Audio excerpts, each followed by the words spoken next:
So our college mentor today is Jess, and his career path is in computer science and philosophy.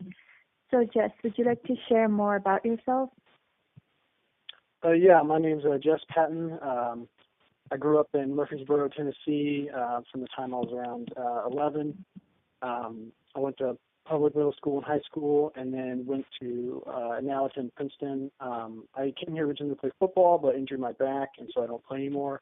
I'm a philosophy major with some coursework in computer science, and I plan to work in software development, mostly building hybrid mobile apps when I graduate. Wow. Okay.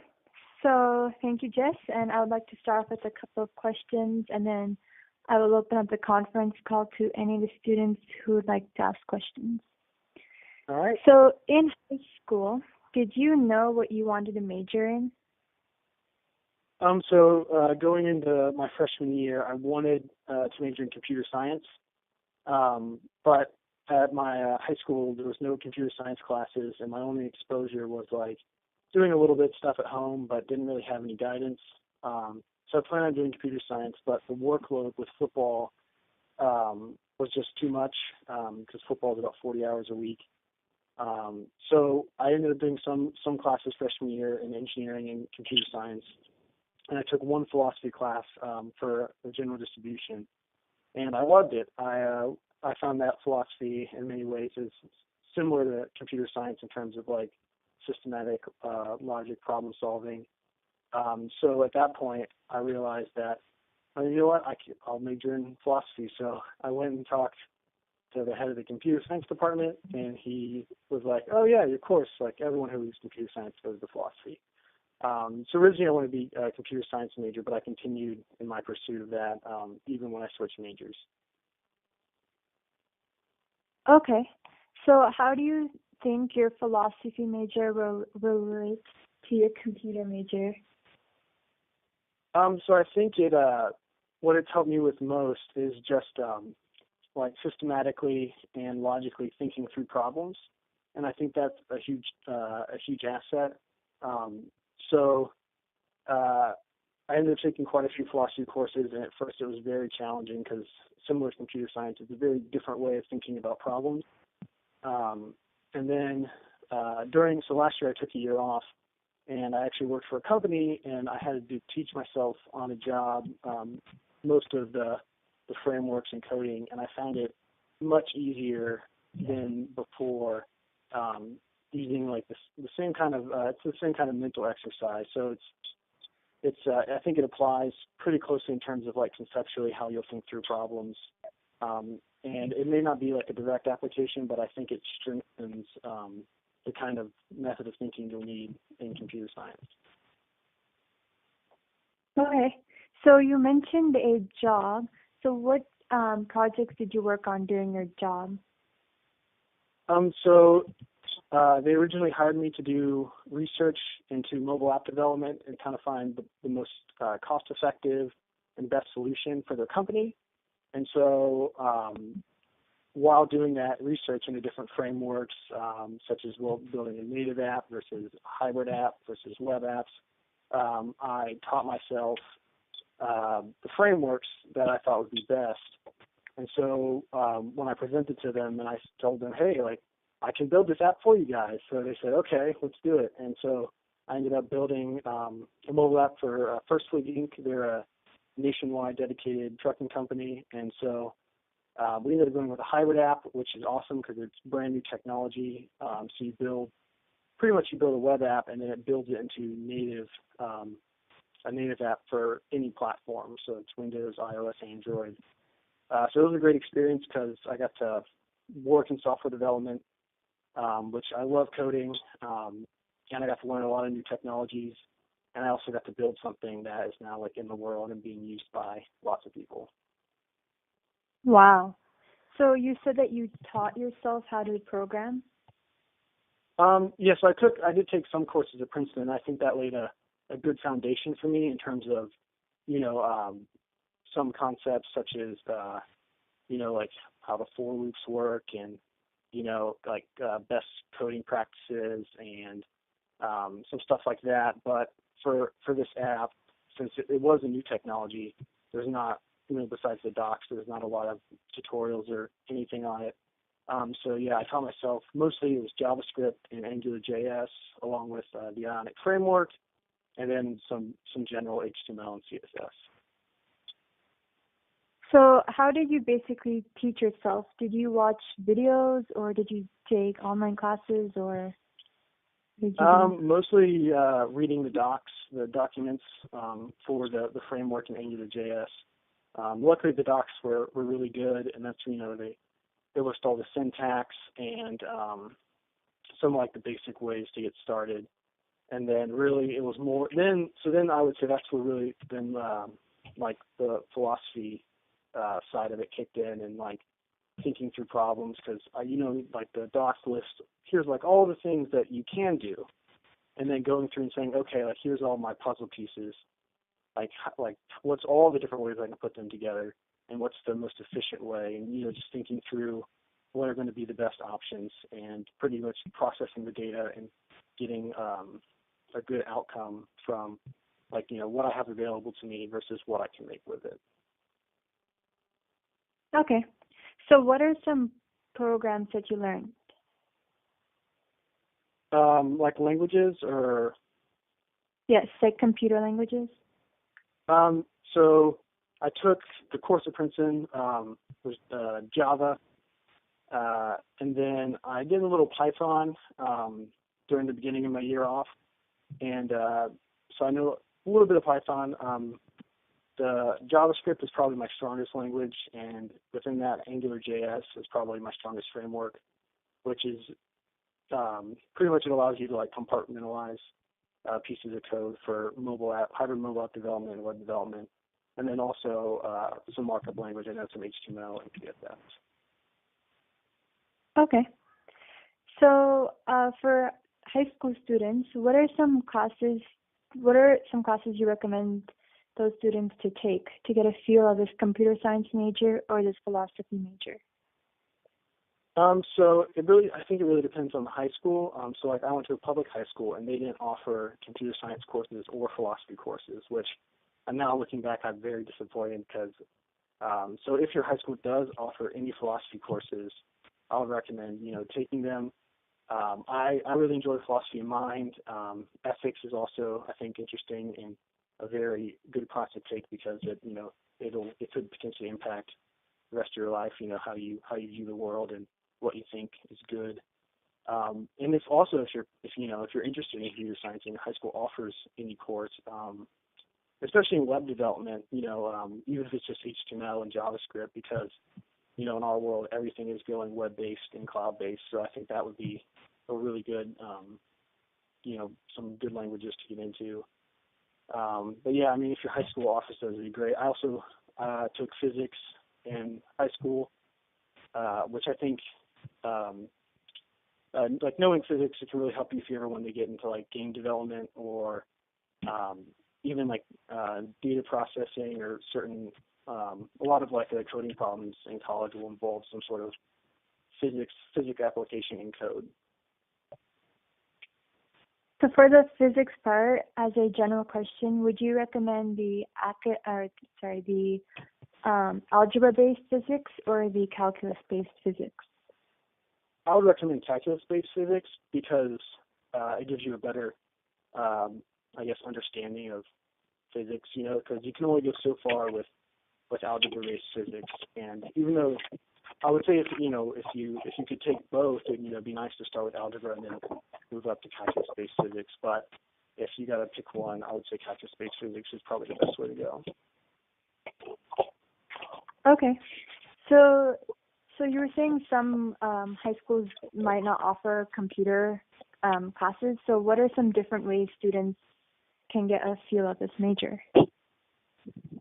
So there's some great online resources, and I think a lot of these are good for introductory stuff. So most of them won't take you much beyond that, but they can kind of lay the groundwork and get you introduced to programming. So Code Academy is an amazing website, and they just actually started offering an AngularJS course, which is great. But they do tons of web languages and can show you how to make your own website. And it's a great way to get introduced to programming. YouTube can also be really good. I know a lot of people post tutorials like I'm pretty sure there is some for an Ionic-based app on YouTube. But I think, doing a quick Google search for, Python tutorials, and Stack Overflow is also a great tool if you get stuck on something or need a better explanation. So I think Code Academy, YouTube, and even Stack Overflow are three great options that students can use to equip themselves with some of the basics understanding of coding. Okay. So if I remember correctly, you said you played football during college years? Yeah, I played my freshman, sophomore, and junior year, and then in high school I had 2 spinal fusions, and then I was cleared to play again. And then my junior year I started having nerve pain again, and was not able to continue, and that's when I took time off to recover. And it actually ended up working out great because I got a great job and learned a lot and had a good year off. So now I'm back at school, but I'm unable to continue playing football, but my health is much better. Okay. So during your the years that you did play football, how did you manage your time with all these academics and sports? It's really difficult, especially freshman year when because I'll be honest, like my school was really good, but I don't know if it was just my school, but I didn't really feel prepared for the workload in college, and I'm not sure any freshman does. But that, along with football, it was very difficult to manage the time, but pretty much that there's certain things every day you have to get done, and so you find you find a way. Really, and then it's always I think I wish I would have done this more too. Going to professors, asking for help if you need it. Really making sure that the time that you do use studying for classes or putting your sport, you use it efficiently. So that if you don't ask for help from a professor, if you're stuck on something, you may end up using more time than you need to complete an assignment. Working in groups is good if that's allowed for whatever assignment you have. And just really making the most of the time you have available. So basically, making sure you manage your time well and use it effectively? Yeah, that's big. And, because you only have so much time, so you want to use it as efficiently as possible. Okay. So for your career, what did you imagine your computer science and your philosophy major to be like? So I guess growing up as a kid, I always wanted to work with computers, but I didn't really know what that looked like since I hadn't had any exposure. So I would say I had like some imagination, I would be working in a place that had like cool technology, and I got to build things and create how at the end of the day have a product or something that I got to create. Philosophy, I really didn't know this. It was even like a field of study that you could go into. But when I started philosophy, I still imagine myself working with computers. But sometimes it's there's a degree, and sometimes it's better to go with something you're interested in, that you'll work hard at, and that I didn't know that I wouldn't be able to play football, that you'll have time to put in to get the work done that you think is good work, and not have to cut stuff short because you don't have enough time.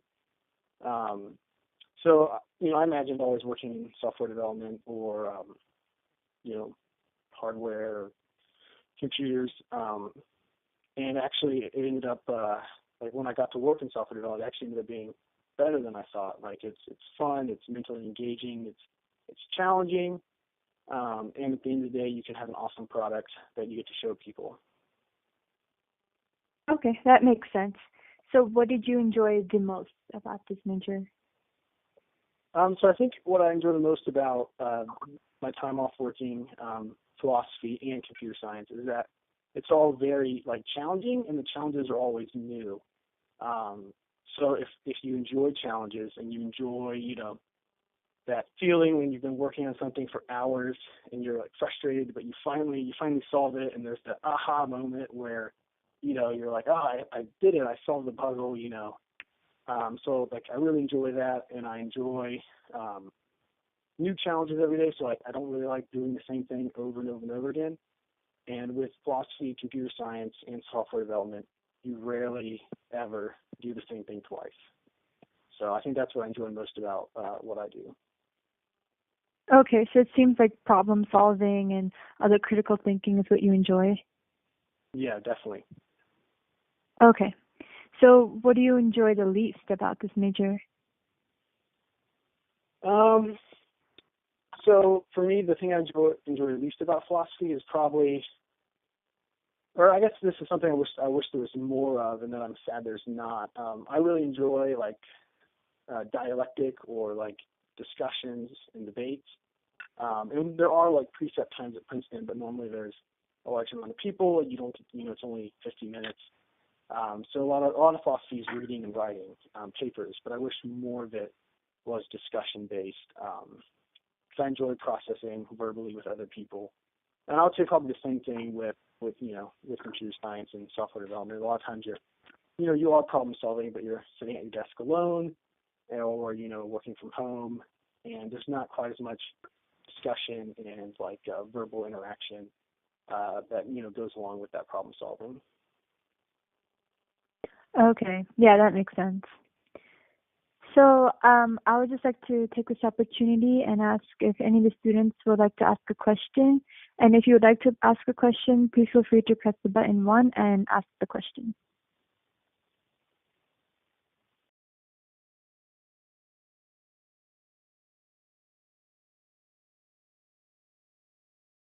Okay.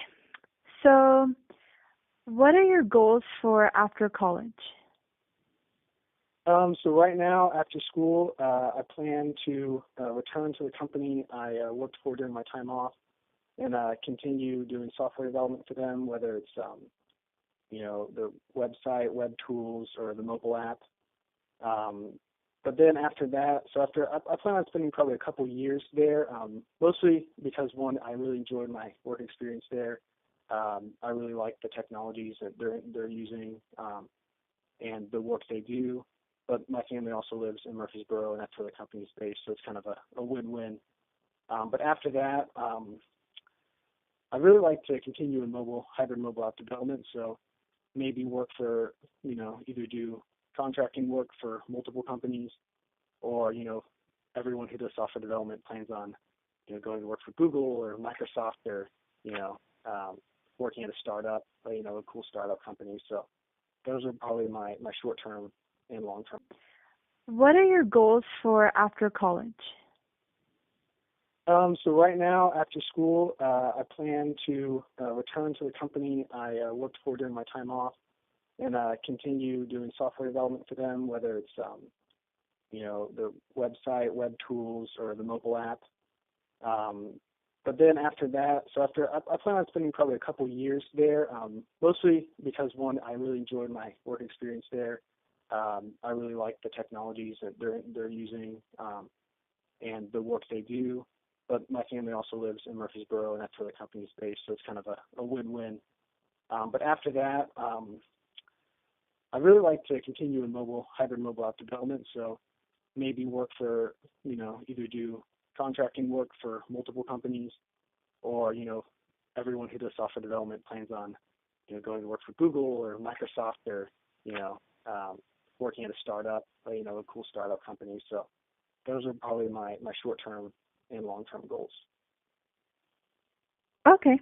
So how easy do you think it will be to find a job? Actually, I think it'll be pretty easy. So during my time off, I worked a lot on my Stack Overflow account and just building up rep, which I did it for fun and didn't think anything would come of it. But since I've returned to school, I've gotten multiple requests on LinkedIn for people wanting to maybe do interviews for them to look at potential jobs. And so really, I think if you want to get into software development, the most important thing is just to have something to show people that you built. Because even where I worked, most of the developers there they were self-taught. They didn't go to school for computer science. They didn't have any actual classes. but they all had something that they built and were able to show people. So I don't think finding a job will be that difficult. Obviously, if I was like, oh, I want to work at Google and that's what I want, that may be quite a bit more difficult. But finding a job, I don't think will be a problem. So would you say having an innovative mind and a creative mind is useful? Yeah, I would say it's very useful. Actually, the most coveted combination is someone who can do software developing but has a music or music theory degree, and because that combines like critical thinking with a creative mind, and I think that's what a lot of tech companies especially are looking for. Oh, okay, that makes sense. So, so say you didn't have a career in philosophy, a computer major, what would you have gone into? Um, that's a hard question. I mean, I thought about engineering before, but math is very difficult and not my favorite thing to do. Um, I would probably say something where I could work with my hands, and so maybe even something as like art, like as in sculpting, or even like something like welding, or some sort of even like manual labor where I got to work with my hands and build something. I find that really enjoyable. Okay.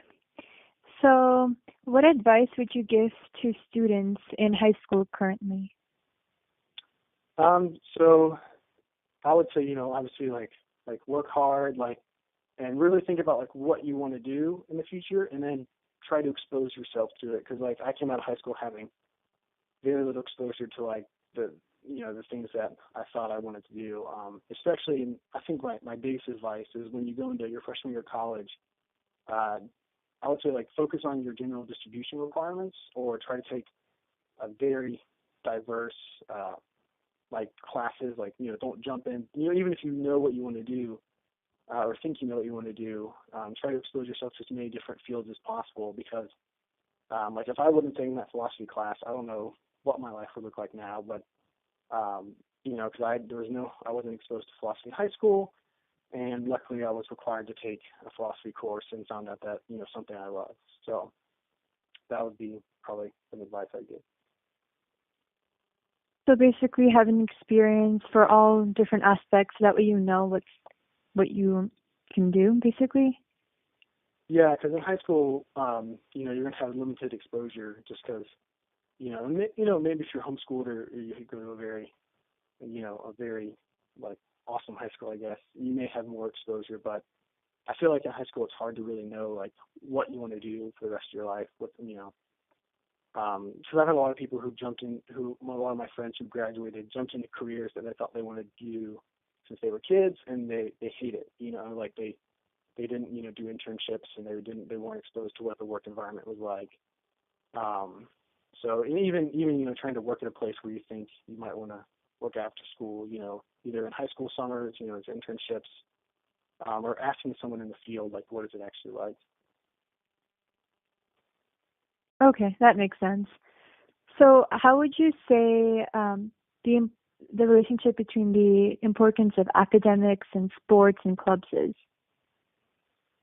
I would say it's really important, especially your freshman year, because if you're part of a club or sports team, like that quickly becomes your family and like your support group on campus. And that's probably the hardest part for me, getting injured and not being able to play anymore. Is like you kind of lose that group. Not intentionally, like they don't shut you out, but you just don't spend as much time with them as you used to. So I think even if you don't play sport, or you don't have a club, I would still look into some sports and clubs and try to join at least one. And I think it's worth the time commitment to have that support group and that close group of friends on campus. Okay. So, what advice do you wish someone had given you when you were in high school? I wish they would have told me that. I think the advice I gave is the advice I wish I would have gotten. That hey, you probably don't really know what you like and what you don't like because you haven't tried it yet. So, because if I would have gone into freshman year, as an undecided major and just kind of sampled everything. I think my freshman year would have been a lot more enjoyable, a lot more manageable, and a lot more stress-free, and I probably would have been like, oh, there's actually lots of stuff I like that, I wish I could do more of. Oh, so if you were to do anything differently, what would you do? You mean if I could like go back in time and change something? Yes. Yeah, I would have started out freshman year undecided and just taken my general distribution courses because freshman year was really, really hard, probably way harder than it needed to be, jumping straight into engineering with college football. Okay. So if students took, say, AP classes to get rid of some credits, would that help at all? Yeah, so I think that would be really helpful because um, so I took AP Physics in high school and then decided not to test out for college because I was like, oh, like it'll be a pretty simple course, like I know the material, I can get a good grade, and uh, my engineering physics at Princeton was actually one of the reasons why like I dropped out of engineering is because it was so incredibly tough because a lot of those intro courses, especially for engineering, they're like the weed out courses, so they make them as tough as possible, and it gets better once you're done with those, or so I've been told. So yeah, if you can take AP courses and test out, I think it's definitely worth it because then you can even finish up the required classes sooner, and then take some classes that you just enjoy while you're at school. Okay. So what AP classes did you take during high school? I took AP Calculus B, AP Physics C, and AP Physics B.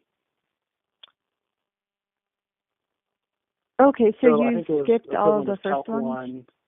Yeah, Calc 1, and then it was um, one. Both were the physics were calculus based, and one was focused on E&M, and one was focused on kinematics. Oh, okay. So did you take any AP philosophy classes?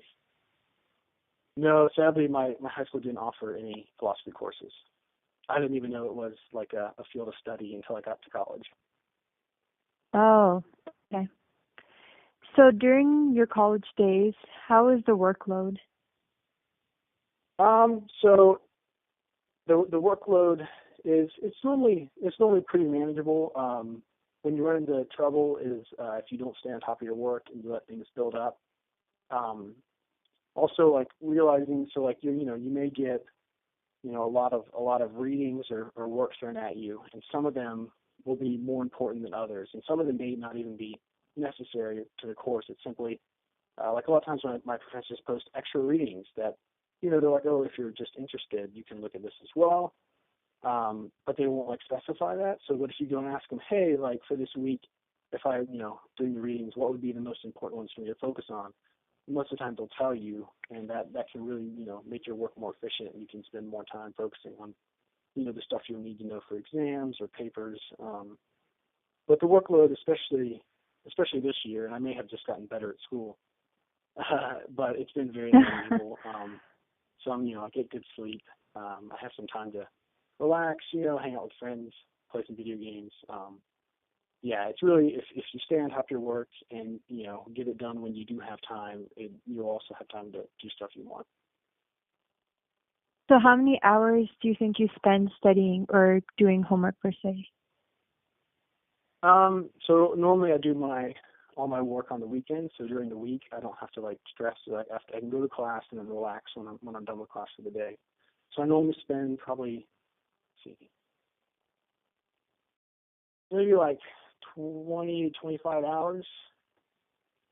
So on the weekend, I'll do like lab reports, write papers, do my readings, about an 8-hour day, like wake up and then just do my work all day, which is, I prefer just to do it in one big chunk. And then a little time on Friday when I don't have class. So yeah, probably about 20, 25 hours, which is very manageable. Okay. So do you not have that much of a stress or a high stress level, I guess? No, not this year. So in the past, freshman year was probably the worst. and it's gotten better. So yeah, I'd also tell freshmen that it gets better. Like freshman year is probably going to be crazy, but it gets better every year after that. So what advice would you give to those freshmen who have a lot of things in their hands? Can you repeat that? So what advice would you give to freshmen who have a lot of work and other stuff that they have to do? So my if you have a lot of work, I would say like plan like a day or at least half a day to just take off. Like you need. I didn't do that freshman year. It almost like destroyed me. So like say like okay like half the day Friday or half the day Saturday or Sunday or the whole day, like get all your work done or as much as you can. And if you don't have it all done, like you still need that day off or that half day off, like I'm doing no work whatsoever. And also like don't worry too much. Like your health and your mental health is more important than your grade. So like even if sometimes like your health comes first too, because I see like I've had experiences with a lot of my friends don't think that way, and it gets them in really really bad places. So plan to have a rest day. Sleep, like you need sleep, and like put your health first. So if you have to drop a course and make up the credit later, like that's fine. Like your health is more important than your grades. Okay, that makes sense. So overall, what is your experience with this entire program? So I love at Princeton I love the philosophy program. It's not a huge program, but we have like some amazing professors who do great work in the field, and they're all very personable and willing to help. In my computer science courses I took, professors are also amazing. They have engaging lectures. It's interesting, but it's also very informative and challenging. So I love my experience with both programs. Okay, Jess, thank you so much for joining this conference today. Yeah, it was great. Thank you.